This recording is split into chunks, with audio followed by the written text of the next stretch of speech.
Di dalam tubuh manusia terdapat sistem koordinasi yang meliputi sistem saraf, sistem indera, dan sistem hormon. Sistem saraf. Standar kompetensi memahami berbagai sistem dalam kehidupan manusia. Kompetensi dasar mendeskripsikan sistem koordinasi dan alat indera pada manusia dan hubungannya dengan kesehatan. Indikator mengidentifikasi struktur, fungsi, dan proses sistem koordinasi pada manusia. Mengkaitkan struktur, fungsi, dan proses sistem koordinasi pada manusia.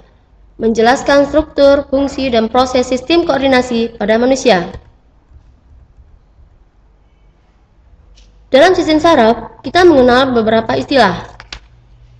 Reseptor, yaitu penerima rangsangan. Bagian yang berperan sebagai reseptor adalah alat indera. Input sensoris, yaitu penghantaran atau konduksi sinyal stimulus dari reseptor sensoris, misalnya sel-sel pendeteksi cahaya di mata ke pusat integrasi. Integrasi adalah proses penterjemahan informasi yang berasal dari stimulus reseptor sensoris oleh lingkungan, kemudian dihubungkan dengan respon tubuh yang sesuai. Output motoris, penghantaran sinyal dari pusat integrasi ke sel-sel efektor, sel-sel otot dan kelenjar yang mengaktualisasikan respon tubuh terhadap stimulus tersebut. Efektor berupa otot atau kelenjar.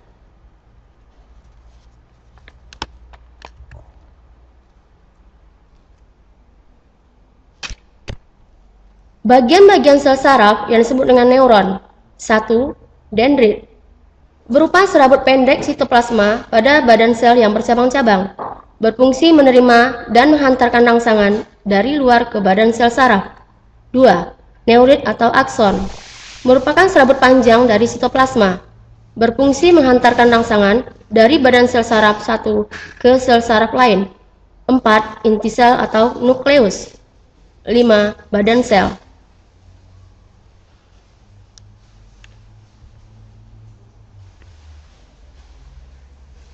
Berdasarkan fungsinya, neuron dibedakan menjadi 3.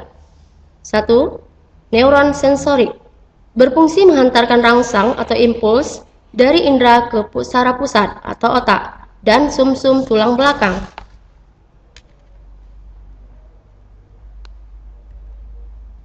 2.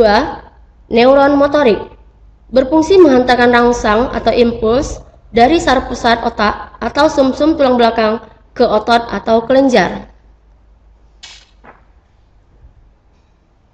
3. Neuron penghubung atau konektor, berfungsi meneruskan rangsangan dari saraf sensori ke saraf motorik.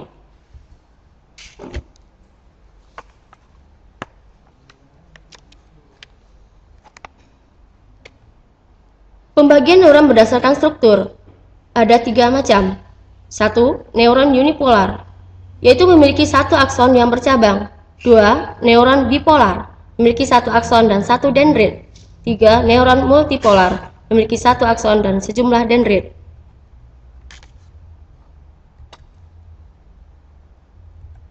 Sistem saraf pada manusia dibagi menjadi 2. Pertama, sistem saraf pusat.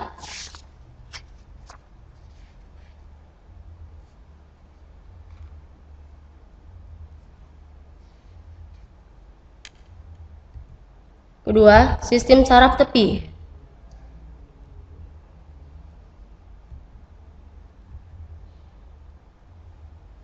Sistem saraf pusat dibagi menjadi 2, otak dan sumsum tulang belakang.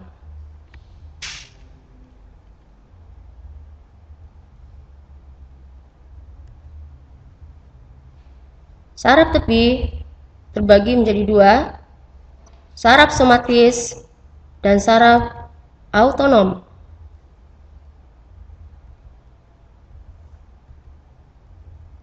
Otak dibedakan menjadi 3 macam. 1. Cerebrum atau otak besar. 2. Cerebellum atau otak kecil. 3. Medulla oblongata atau sumsum lanjutan. Saraf somatis terbagi menjadi saraf kranial dan saraf spinal.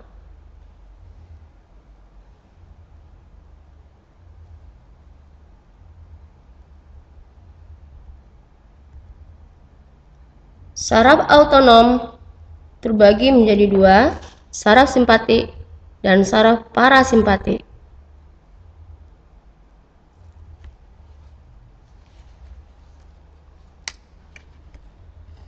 Otak besar atau cerebellum memiliki permukaan yang berlipat-lipat.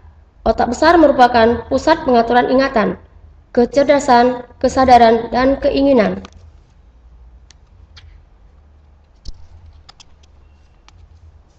Otak kecil atau cerebellum berfungsi mengkoordinasikan gerakan otot yang disadari dan pusat keseimbangan serta posisi tubuh. Sumsum lanjutan atau medula oblongata juga disebut batang otak, merupakan penghubung sumsum tulang belakang dengan otak yang berfungsi menghantarkan impuls yang datang dari sumsum tulang belakang ke otak. Sumsum tulang belakang atau medula spinalis merupakan lanjutan dari medula oblongata. Sumsum tulang belakang terdapat di dalam rongga tulang belakang yang terletak memanjang, mulai dari ruas-ruas tulang leher sampai ruas tulang pinggang yang kedua.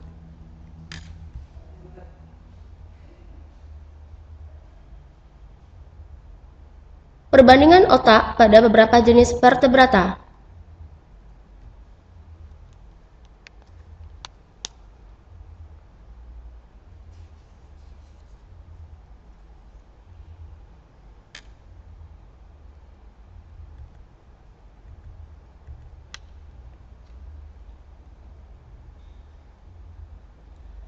Kerja sistem saraf simpatik dan sistem saraf parasimpatik selalu berlawanan, sehingga keduanya dikatakan bersifat antagonis. Misalnya, bila saraf parasimpatik mengecilkan pupil, maka simpatik memperbesar pupil. Bila parasimpatik menstimulasi aliran ludah, simpatik menghambat aliran ludah. Parasimpatik memperlambat denyut jantung, simpatik mempercepat denyut jantung. Parasimpatik membesarkan bronkus, simpatik mengecilkan bronkus. Parasimpatik menstimulasi sekresi kelenjar pencernaan, menghambat sekresi pencernaan pada simpatik. Parasimpatik mengerutkan kantung kemih, simpatik menghambat kontraksi kandung kemih.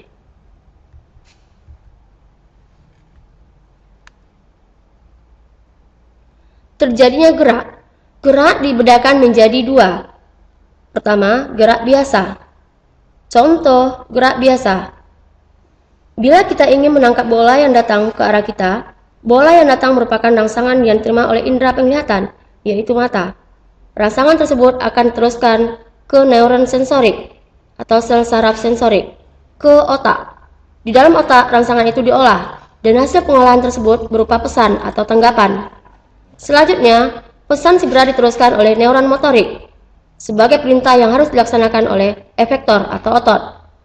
Otot yang menerima pesan tersebut akan memberikan tanggapan berupa gerak, yang dalam contoh ini kita menangkap bola. Jadi, jelaslah bahwa saat kita melakukan gerak menangkap bola, kita sadari.